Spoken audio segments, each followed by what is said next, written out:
My name is Tyrone Williams. I'm a senior engineer on board Barratry Station. I'm actually going to focus more so on why I do certain gameplay decisions rather than the roleplay. I feel like my channel is mostly focused on roleplay, so it's probably decent to take a video to just kind of explain why I do the things that I did. So immediately I noticed that there's no chief engineer, and I have a small conversation that just because I'm a senior engineer doesn't mean I'm automatically chief engineer by succession, but there seems to be a big misunderstanding about what seniors are actually supposed to be in 14, and seniors aren't supposed to automatically assume the rightful passage to being the head of a department, but I don't know if that's because the name confuses people or the fact that it requires a million hours of playtime to unlock that makes it seem like you're just automatically more qualified.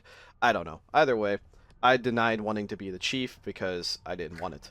I sent out a message to the one technical assistant that if anyone needs any training, let me know. Otherwise, though, I have to set up Atmos, and I do a very bare bones Atmos setup.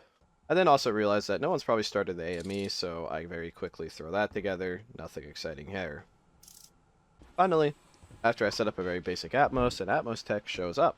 And at the same exact time, a technical assistant says that they'll be willing to learn basic Atmos if I was willing to teach it. So really, just to sum it up, I just taught them what distro pipes do, I taught them what waste does, and I taught them that you can put up mixers if you want. Barratry starts with 0 pipes, so everything's hand-built, so it's really up to you how you want to do Atmos. I ran the waste pipes up instead of just directly out into space, just in case the other Atmos techs wanted to actually filter things. But to me, as a senior engineer, I had more things to do than care specifically about how our Atmos was done. After the training's done, we're about 18 minutes or so into the shift, I decide that, okay, well, if a chief engineer hasn't stepped up, I decide that, okay, we don't have a chief engineer, and I don't want to leave the department headless forever, so I might as well just go to the captain and see if I can get access. And sure enough, they grant me temporary access, and that is pretty much it. They grant me temporary access to Chief Engineer, but one small detail is that they didn't actually give me the title of Chief Engineer, they just gave me access. This actually ends up amounting to nothing throughout the shift. The detective at one point, I believe, questioned me about wearing the Chief Engineer's gear, but that was it. There is one single radio message that somebody was wearing glasses and flashing somebody. So in my mind, I'm thinking that, okay, well, that's probably revolutionaries, but obviously, like, I try to avoid using any form of meta knowledge.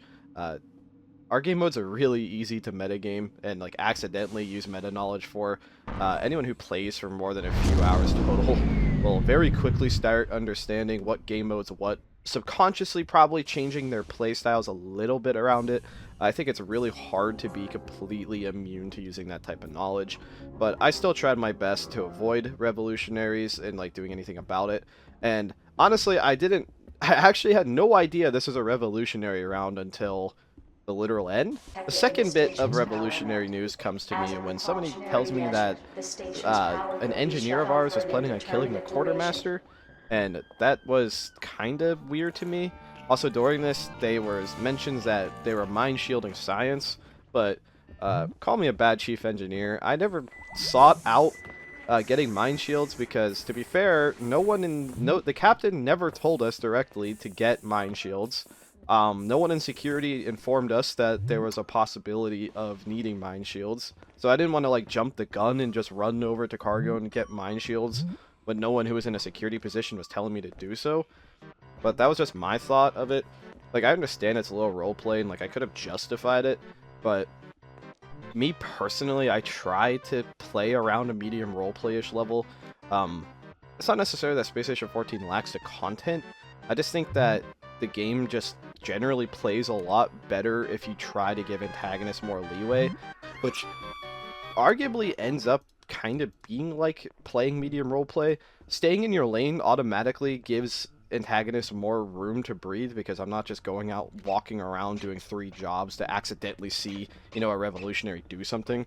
I was just going around doing engineering stuff, and I never directly saw revolutionaries because of that. About 26-27 minutes into the shift, I decide, okay, well, nothing has really been sabotaged yet at all, and, well, I don't want to run the AME forever. Let's run the singularity. some of the engineers mentioned earlier that they never have had a chief engineer A-OK them to build a singularity, so I thought that was kind of interesting. I'm not someone who's very afraid of the engines failing, so we built the singularity with practically no interruptions, and during the time I was helping teach people how to do it, but realistically it's not that complicated. It's just kind of fitting in Lego pieces. Almost immediately after the singularity was finished, we lose gravity. So I head over to the gravity generator, and I realize, oh, somebody broke all the windows and unanchored it, and to me that was probably a sign they were trying to toss it into space. And this took me away from thinking it was revolutionaries again, because why would revolutionaries want to kill gravity? Most of the revolutionaries would not have access to mag boots, even if they converted all of engineering.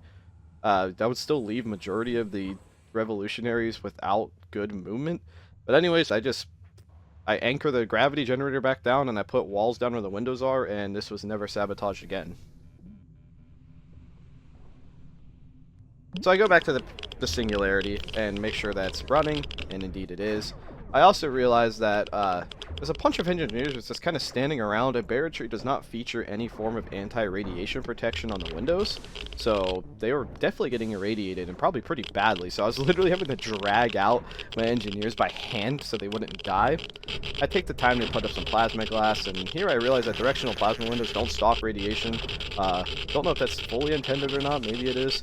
I guess they're not thick windows, so like I can see it as being intended, so I just decided to put up normal plasma windows, and that was the solution for that. That means that the radiation is no longer leaking into the hallway of engineering. I go to cargo and ask for some paper and some steel, and here there was an interesting scenario that broke out. They're talking about being Agent Bread and controlling bread. Unfortunately, I never figured out what the hell they were talking about. I figured it was code speak for like syndicates again. I thought this was like a code word or something. But I guess I'll never know. And like I could watch the replay maybe, but I think I'm better off not knowing. I do leave with steel in hand though. The shift goes on, some power outages to security. I ask somebody to go fix it, which they do. Then somebody also reports that there's multiple power outages. I end up finding out that there was some cut high voltages.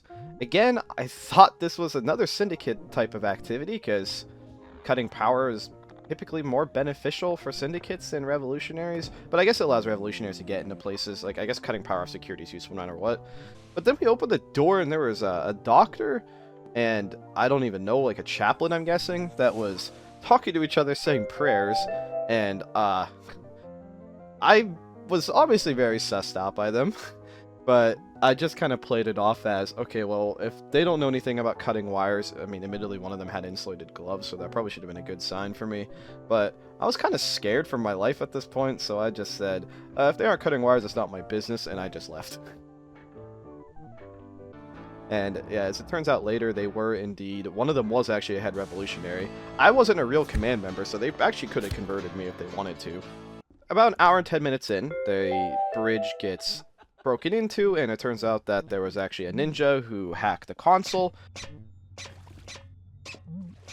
And during this, I was told that the singularity is loose, and that to me was obviously a bad sign. Singularity is not very good to be loosed, but we still had power, so in my mind that told me that it had to have flown out to space, and of course an engineer does confirm that it did fly out to space. Unfortunately, it ate Atmos, and it ate the only part of Atmos that's important. We lost our oxygen and nitrogen miners, meaning that the station would eventually run out of air. It would obviously take a while, but it's a fair reason to want to call evac, especially over an hour and 12 minutes into the round. This is low roleplay, so rounds lasting over an hour was already like at a good sweet spot, especially when the mass sabotage rule starts at 30 minutes. I walk north to see if I can find the singularity, and I very faintly see the ninja floating towards me, but I was too busy typing, and he stuns me and starts stabbing me. And at this point, I just very simply said, wait, you don't have to kill me. You have you don't gain anything from this. And the ninja did indeed spare me.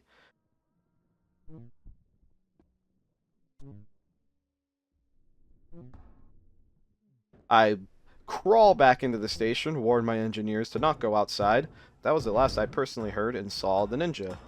The way I got the medical is also interesting. There was a person walking around with a pet carrier saying taxi service, and at this point I was unaware you could literally pick up people and run full speed with them.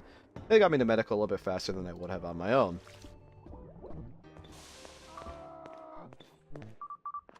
I get treated in medical, and that's pretty much really the end of my story. The shuttle was called, and there was no real other work for me to do.